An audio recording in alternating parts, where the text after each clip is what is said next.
అవతారం ఎప్పుడు వస్తుంది? కృతయుగం నుండి ఇప్పటివరకు శ్రీ మహావిష్ణువు 9 అవతారాలు ఎత్తడం జరిగినది.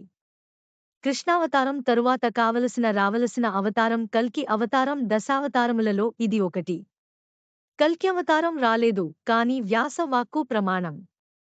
వ్యాసుడు చెప్పాడు కాబట్టి ప్రమాణం. 10వ అవతారమైన కల్కి అవతారం ఎప్పుడు వస్తుందో వ్యాసభగవానుడు చెప్పాడు. 1. అసలు ఎక్కడా స్వాహాకారము సత్కారము ఇవి రెండూ కనబడవు, అంటే ఇక యజ్ఞ యాగములు ఉండవు. 2. గోవులు విశేషంగా వధింపబడి గోమాంసం తినడం లోకంలో ప్రారంభమవుతుంది. 3. వివాహ వ్యవస్థ నిలబడదు. 4. తల్లిదండ్రులను చూసే బిడ్డలు ఉండరు. 5. భర్తను గౌరవించే భార్య, భార్యను గౌరవించే భర్తను చూసే వాళ్ళు లోకంలో ఉండరు. 6. పురుషుల యొక్క ఆయుర్దాయం 18 సంవత్సరములకే పడిపోతుంది. 7. స్త్రీలు కేశపాసములు విరబోసుకుని తిరగడం లోకంలో పెద్ద విశేషం అయిపోయి జడవేసుకునే సంప్రదాయం విచ్ఛిన్నమవుతుంది. 8.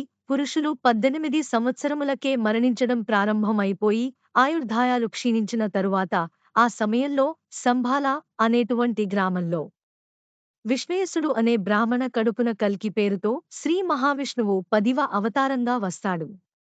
9. అది ఎప్పుడు అంటే కలియుగం చివర్లో కృతయుగానికి ప్రారంభానికి మధ్యలో ఆయన అవతరించడానికి గుర్తుపాపుల అందరికీ భంగకర వ్యాధి వస్తుంది.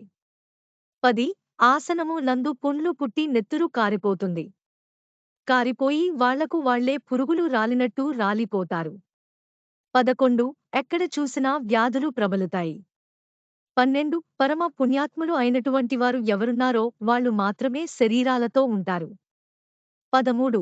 ఆయన శ్వేతాశ్వాన్ని ఎక్కి కాషాయ పతాకాన్ని చేతిలో పట్టుకుని అధర్మంతో మిగిలిపోయినటువంటి బలవంతులైన రాజులు ఆక్రమించినటువంటి వాళ్ళు, అధికారానికి తగినటువంటి వాళ్ళు, అర్హత లేకపోయినా సింహాసనం మీద కూర్చున్న పరిపాలన చేసే వాళ్ళందరినీ దునుమాడుతాడు. 14. తరువాత కలియుగం పూర్తి అవుతుంది. తరువాత కృతయుగం ప్రారంభం అవ్వడానికి జలప్రళయం సంభవించి నీళ్లతో భూమండలాన్ని ముంచెత్తుతుంది. 15. ప్రతి కలియుగం చిట్టచివర్లో వచ్చే అవతారం కల్కి అవతారం. 16. కాని కల్కి అవతారాన్ని ఒక్కసారి స్మరించిన నమస్కరించిన పాపబుద్ధి పోతుంది. 17. అంత గొప్ప అవతారం కల్కి అవతారం.